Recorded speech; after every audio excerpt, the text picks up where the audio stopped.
Hello les amis, bienvenue sur ma chaîne où je raconte des histoires de meurtres et mystères.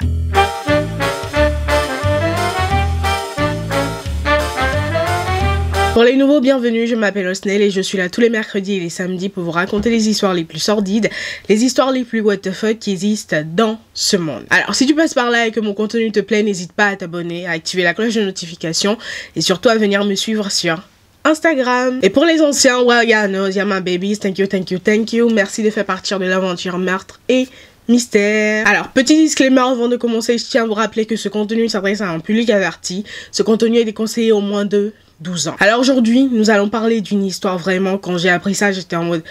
C'est une blague. Donc nous allons parler encore une fois d'une mère indigne. Ça fait un moment qu'on n'avait pas parlé des mères indignes sur ma chaîne. On va en reparler aujourd'hui. Nous allons donc parler de Zakaya Duncan. Alors cette histoire débute fin septembre 2022 lorsque Zakaya, 40 ans, et son petit ami Jova Terrell, 27 ans, ainsi que les 8 enfants de Zakaya emménagent dans une nouvelle maison au Texas. Avant, ils habitaient en Louisiane, mais ils ont emménagé dans une nouvelle maison au Texas. Et le truc, c'est que le loyer était tellement cher que, franchement, je ne comprends pas comment ils ont pu être acceptés, en fait, pour en tant que locataire dans la maison, parce que Zakaya, elle avait un boulot, mais voilà, elle gagnait pas des masses. Et puis Terrell, lui, il faisait pas grand chose, il faisait de la musique à côté, donc il avait pas de revenus. Donc je sais pas comment ils ont pu avoir accès à ce genre de maison. C'est une très grande et belle maison dans une zone résidentielle au Texas. Et après qu'ils aient emménagé, apparemment tout se passait bien. On a les TikTok et les posts Facebook de Zakaya qui montraient que la petite famille était heureuse, etc. Alors pour cette histoire, il est important de noter que Zakaya, il y a quelques années auparavant, c'est-à-dire en 2012, avait déjà perdu la garde de ses enfants, tout simplement parce que elle avait plongé l'un de ses enfants qui avait 5 ans à l'époque dans de l'eau bouillante, ce qui a résulté du coup en des blessures sur le corps de l'enfant. Donc l'enfant a été conduit à l'hôpital. Donc elle a non seulement perdu la garde de ses enfants, mais en plus elle a été condamnée par un tribunal pour cruauté envers un enfant. Donc plus tard, elle récupère la garde de ses enfants. Je sais pas comment les services sociaux se sont arrangés avec elle, je sais pas du tout comment elle a fait, mais en tout cas elle a récupéré ses enfants. Ils ont vécu en Louisiane et ensuite ils ont emménagé du coup au Texas dans leur grande et belle maison. Et vu de l'extérieur, tout se passait bien. On atterrit donc le mardi 18 octobre 2022 aux alentours de 5h30. Il y a les deux jumeaux de Zakaya qui ont été filmés du coup par les caméras de surveillance de plusieurs maisons, et ils étaient en train de sonner chez les gens pour leur demander de l'aide, et les gens ne voulaient pas leur ouvrir parce que ça aurait pu être un piège de cambrioleurs, etc. Donc les gens étaient hésitants, ils ne voulaient pas leur ouvrir du tout, jusqu'à ce qu'ils tombent sur une maison où c'était une dame, une maman seule avec ses enfants, et en fait elle les voit dans sa caméra, elle se dit mais putain, il fait froid dehors et t'as 2 enfants, parce que les enfants ils étaient vraiment maigres, donc elle se dit t'as 2 enfants qui sont dehors pratiquement nus.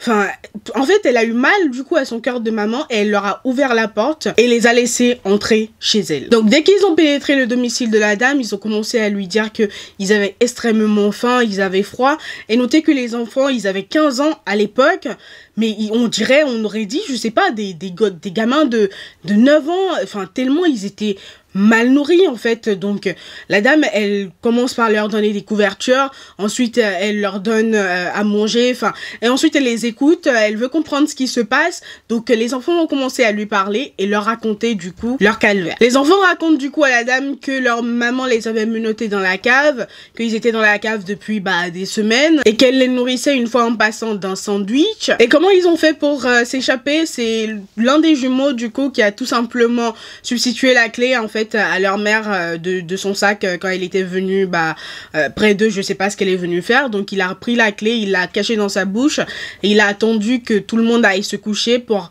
leur enlever les menottes et ensuite pour qu'ils puissent s'échapper. Donc en entendant tout ça, la dame qui les a recueillis, elle se dit elle n'a pas le choix, elle appelle la police.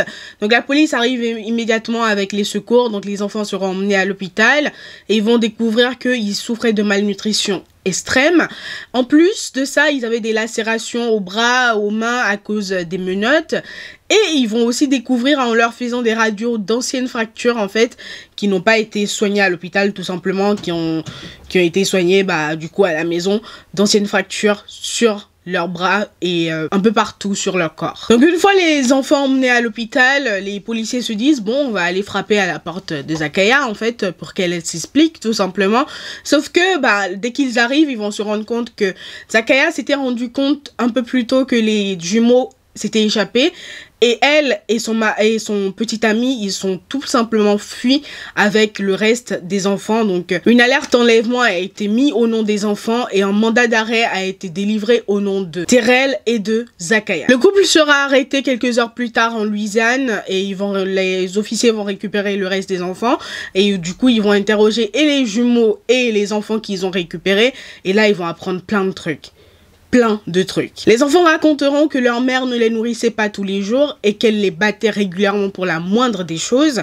En plus, sur les TikTok et les posts Facebook, les vidéos qu'elle faisait, en fait, elle les obligeait du coup à faire comme s'ils étaient heureux. Sinon, tu en prenais, en fait, pour ta gueule, tout simplement. Ils iront jusqu'à dire aussi que leur mère les obligeait à boire, par exemple, du Javel. Elle vaporisait aussi dans leur bouche du désinfectant. Elle les faisait boire l'eau de la machine à laver, par exemple, aussi. Ce qui n'est pas du tout... Enfin, je sais pas comment tu peux faire ça à tes propres enfants, mais...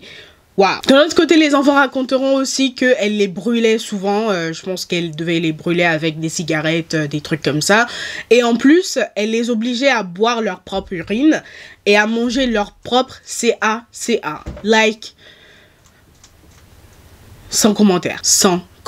Donc après son arrestation, Zakaya et son petit ami du coup ont été inculpés pour blessure sur un enfant et voies de fait grave. Et sa caution a été estimée aux alentours de 4,5 millions de dollars par le juge.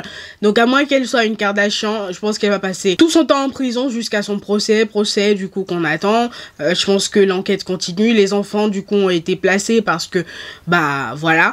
Après d'un autre côté, j'ai essayé de trouver des renseignements sur les pères des enfants mais j'ai rien trouvé franchement. Je sais pas du coup qui sont les pères, pourquoi ils n'ont rien fait pour leurs enfants. Et d'un autre côté, je me pose des questions par rapport aux membres de la famille de Zakaya elle-même. Genre personne n'est venu voir Zakaya et a vu en fait ce qu'elle faisait subir à ses enfants. Enfin, je sais pas, franchement, je sais pas. J'ignore comment tu peux faire ça à ta propre chair, comment tu peux faire ça à tes propres enfants. C'est juste inhumain en fait. Inhumain. Donc pour l'instant on attend évidemment une date du coup pour son procès.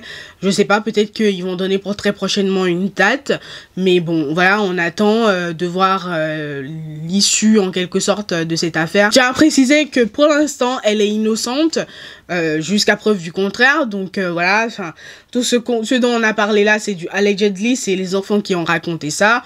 Elle n'est pas encore jugée, donc elle n'a pas été encore déclarée coupable de ces faits là. On verra bien ce qui va se passer, mais franchement, c'est un procès que j'ai hâte de suivre en fait, parce que, ouais, j'ai hâte de suivre ce procès. Donc voilà les amis, l'histoire d'aujourd'hui, j'espère qu'elle vous aura plu. On se retrouve une prochaine fois pour une nouvelle histoire. En attendant, je vous souhaite une bonne journée, portez-vous bien et faites de bons choix. Bye guys.